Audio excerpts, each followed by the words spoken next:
Starting with our old business, the constitutional updates. As I've already shared, Calvary is in a unique position that continues to experience growth as it assists over 700 members in worship each week. We have 4 distinct worship opportunities with members joining us Wednesday and Saturday evening for contemporary services, as well as traditional service on Sunday mornings and contemporary service at 10:45. Of course, this doesn't count our Worship at the Lake experience, which has had up to 600 members joining us. As we experience our faith journey, worshiping is certainly a huge part of this, as well as connecting and serving. As you look at your annual report, just opening to page 3 shares so many ways Calvary is making a difference. From students attending Bible camp, participating in confirmation and vacation Bible school, we provided over 350 experiences for kids to worship, connect, and serve as they build the beginning blocks of their lifelong faith. Over 1,000 tax returns were prepared for free at Calvary, and we supplied 3,000 bags of food for students in need of the Backpack Attack program. As an elementary principal, I can't tell you how often we use those bags and how important they are. There are some students that take these home every other day on our campus, and that it is so nice to know that they are there and that they're given in faith through us. We have also played host to the Blood Mobile, Narcotics Anonymous, as well as many others. Lastly, we have helped to support people across our world who are challenged with the greatest needs with our Be Heart project, and if you're like me, you can't wait to hear the stories from Katie and Julie as they're experiencing what life looks like in India. It's obvious through all of this that Calvary has become a very complex place as we follow our mission to worship, connect, and serve. As a leader, we want to develop a more deeply committed council to meet this growing complexity. I now ask for our members of council to share a few notes about our constitutional updates.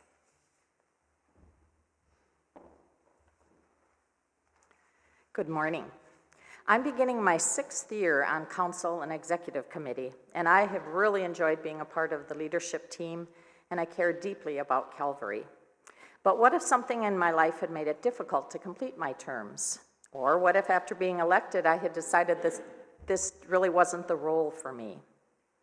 1-year terms would make it easy to step away if needed, or to continue on when a person knows that it's right for them. We want people on council who are deeply committed, and for that reason we are proposing 1-year council terms with the ability to recommit for up to 6 years. I've also been secretary for 5 years, and in that time I've worked with 4 different presidents.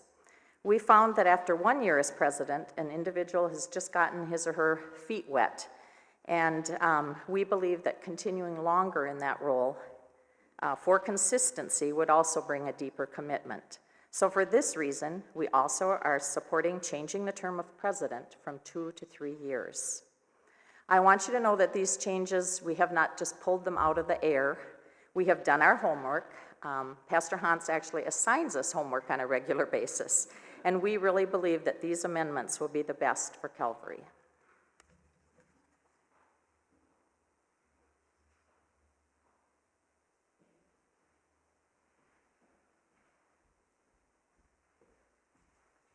Good morning. I'm finishing my first year on the council, and I too have really enjoyed it.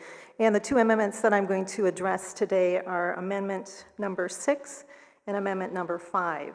Amendment number 6, we're really inviting the congregation to allow electronic communication for council meetings. As you all are aware, we are a very mobile, very busy society. And if we have people that are going south for the winter, or maybe people going away on a business trip, if we can allow the electronic communication, we'll be able to continue to have them engaged in our meetings. Amendment number 5 that I'm going to address, we're really recommending the Constitution leave open the possibility of quarterly retreats. Currently, we're meeting about 1.5 hours monthly, and it seems like we never have enough time to finish all the work that we want to do. So if the congregation will allow us to occasionally have a retreat, it might be between 4 and 8 hours. It'll give us a lot more time to really dig deep into those issues that we want to address. At a minimum, we're going to meet quarterly. Any questions on that?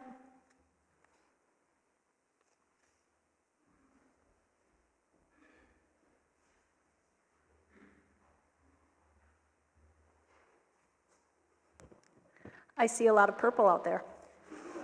I do. My name's Deb Dittburner, and this is, I'm done with my second year and starting my third year on the council, and I've really enjoyed it too. And yes, he really does give us homework. I have one council item regarding the council and then 3 more, and I should have you out of here by kickoff. So, just kidding. One of the things that we've looked at with the council is the size of the council. And this is nothing new. This is the whole definition of intentional leadership, where you're really trying to get people that are interested and focused on helping with the church and with their community. 60% of all nonprofits and churches have decreased their council size to 8 to 11. So again, as I mentioned, this is nothing new. So what we're recommending is going from 14 council members down to 8 council members, and these people can be more committed. Now, a couple other changes unrelated to the size or how our council functions, our leadership council functions, is being able to let you know about this meeting or congregational meetings electronically.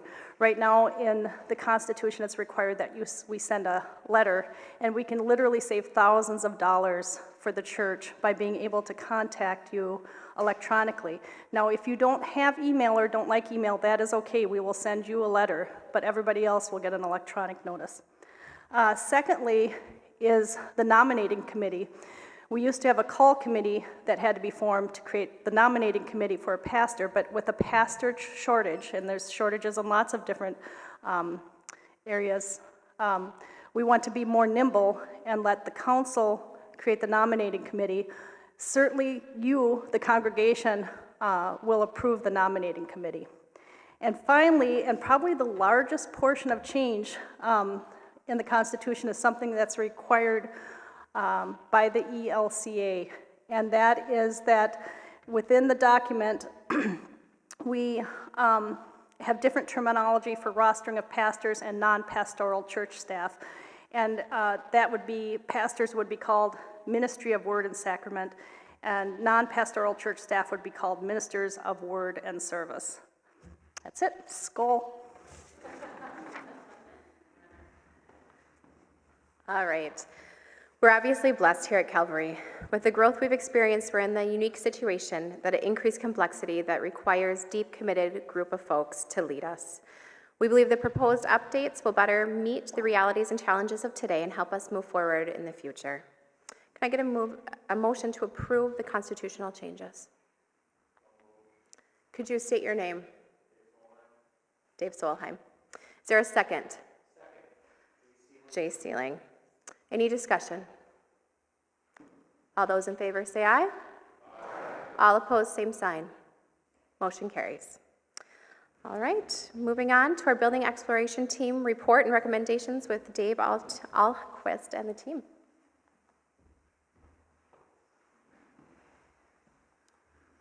Good morning, everybody. We're pleased to be back in front of you today with the Building Exploratory team to share our conclusions from our year-long work. Many members of our team are going to get up and share some thoughts with you here in a second, and I'm just going to introduce what we're going to do. As you may remember, a year ago, this body authorized the church council to appoint a team to dig into this building issue, and that was done. We've been meeting regularly since then, and have worked to look at our current facility, what the possibilities are with this building, and what the possibilities may be for expansion. The team involved in this worked throughout the course of the year and visited churches in other areas, visited churches in the Fargo-Moorhead area, as well as churches in St. Cloud and the metropolitan area. We had a broad diversity of buildings that we looked at.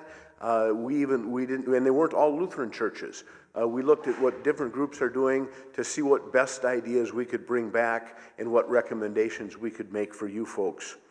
As a result of this, our team kind of came up with 3 principles that guided our work. And the first of those was that any improvements to our building must support Calvary's vision and mission. And that is to lead all people to a lifelong faith in Jesus Christ. And we do that through worshiping, serving, and connecting. So any changes that we suggest, we believe will further that mission. and help us do what we're doing here at Calvary. Second, that any improvements or additional spaces need to be flexible and support multiple uses. It's just not practical to build a room for every single group in the church or to build a room for every single activity in the church. We need to have large flexible spaces that can be adjusted to serve many different needs. You know, to use a building for 2 hours on Wednesday isn't a good use of our resources. The third is building on the work of the Renew team. We placed a priority on responsibly tending to our current building and to our current facilities, being their maintenance and accessibility issues. What we have is great. We have a great campus, we have a great church, we have a great sanctuary, and we want to maximize what we have and see how we can use that best before we move on to adding on. With that in mind, members of our team are going to get up now and share our conclusions.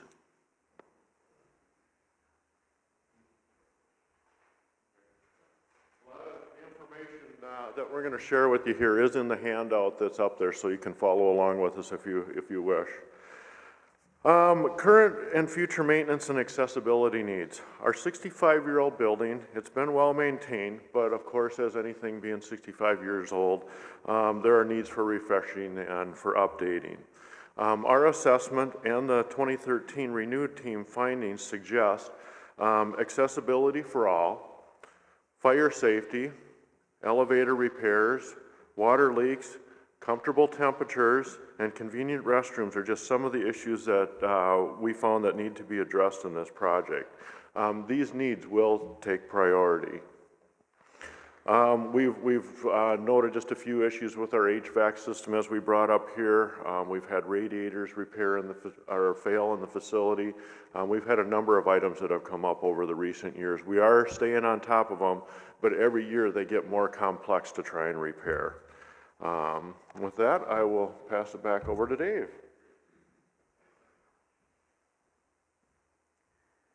In the handout that you have under number 2, current missions and vision needs, the first item there is worship space. And the first sentence might be one of the most important sentences in the whole handout, or at least one of the most popular. And it says that Calvary has a beautiful sanctuary that will be preserved. Okay, the sanctuary that we're in right now is a beautiful space, and it has served us very well for a long time. And nothing about the conclusions that we made suggests that there's any reason to change this space. Our activity and our investigation reveals the need for an additional space, but we support maintaining this space. Through our work and through our research of what's going on at Calvary, we learned that a vast majority of our worshipers attend informal services. Okay, whether that's Calvary at the Lake, whether it's Wednesday nights, whether it's the 1045 service, there's an appetite with a lot of people for that informal service. Many of us enjoy both and want to come into the sanctuary for a more formal worship experience. And again, there's no intention or no suggestion to change any of that. But by adding a second, more flexible worship space, that gives us a great deal of flexibility. Okay, that space we would propose would not be limited to just a worship space, but it could be a place where meals could be served, where activities could be held, where kids could gather and have activities. It's not a gymnasium. We don't envision it as a gymnasium. We envision it as a worship space, but it could have multiple uses. Again, flexibility was a key component in all of this, and the flexibility of that space would allow us to use that space simultaneously with this space. If there in the future, as we grow, if there's a need for more formal worship services, maybe 2 on a weekend, those services could take place in here, while another service was taking place in a different part of the building.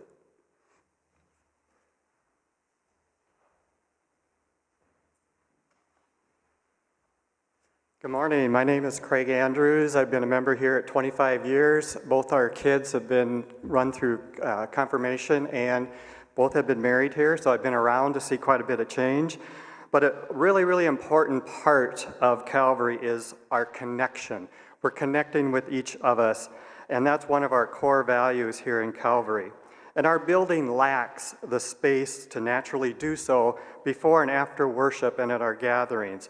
What we do as a team, we imagine upon entering our church a large hub area where that's spacious, inviting, and it encourages connecting to one another, and it guides us to our destinations very easily. This hub, if you will, should involve the hospitality area where snacks and meals can be staged and people can gather and visit. And as you know, we're kind of crowded up back there, and we know that this hub can solve some of those issues.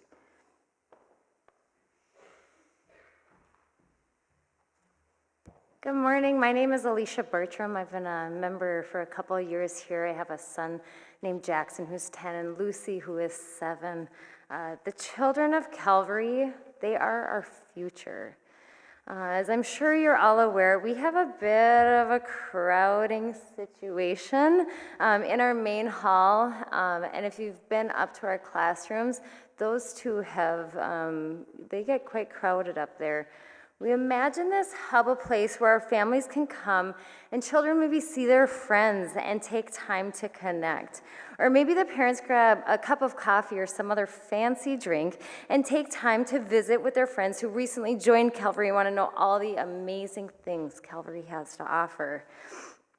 Without that feeling of move on, keep moving, bumping into each other. We imagine a youth space with rooms large enough to support our new ways of youth education and programs, where families now are encouraged to participate, because who better to learn about faith than our own parents? Our current building restricts the way we do things now, and we simply need bigger multi-purpose spaces for both now and for years to come. A place that has space for all of us to connect and grow deeper in our faith.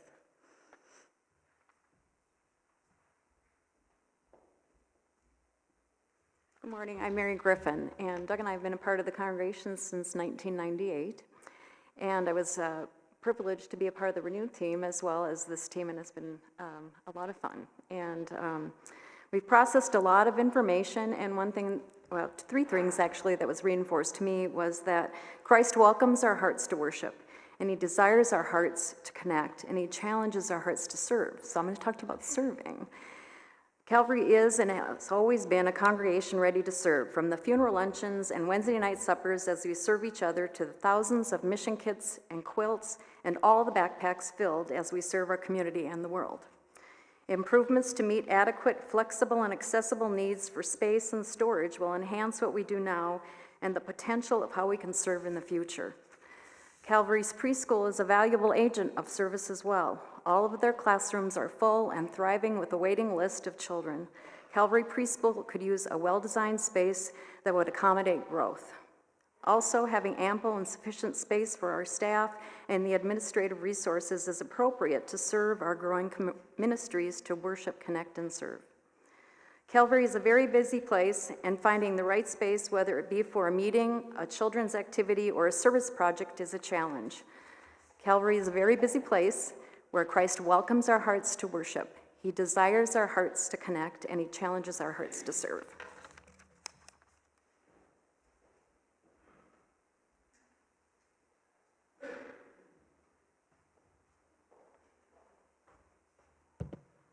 Good morning, everyone. I'm Clint Bachman. I've been a member here at Calvary for about a year. I've been coming around here for a long time, but like I said last week, Pastor Hans finally wrestled me to the ground, and I signed on the dotted line. So if we could show the floor plan up on the screen, please.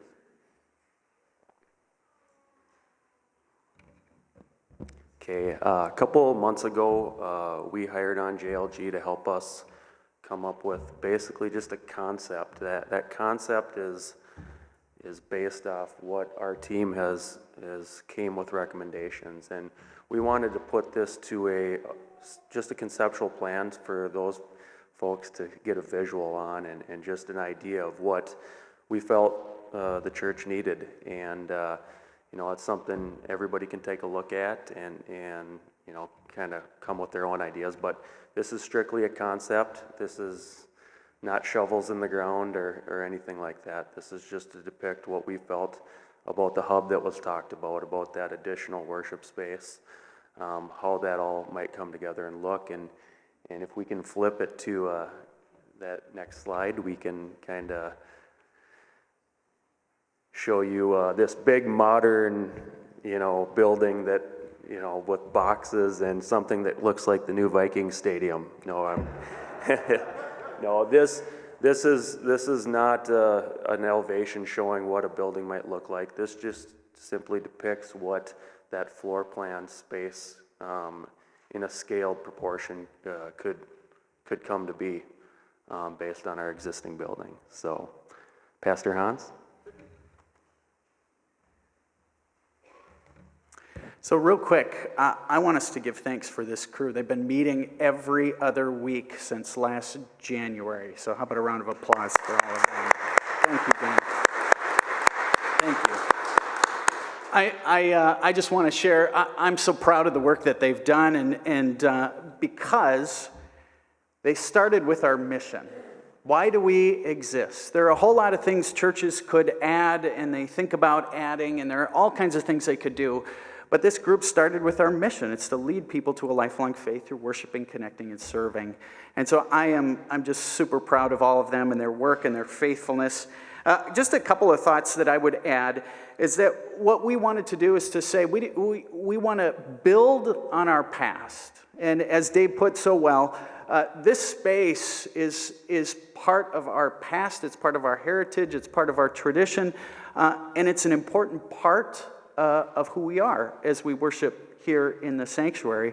But we know that someone way back when put this all together for us. And so how do we think about that next generation, how we serve that next generation?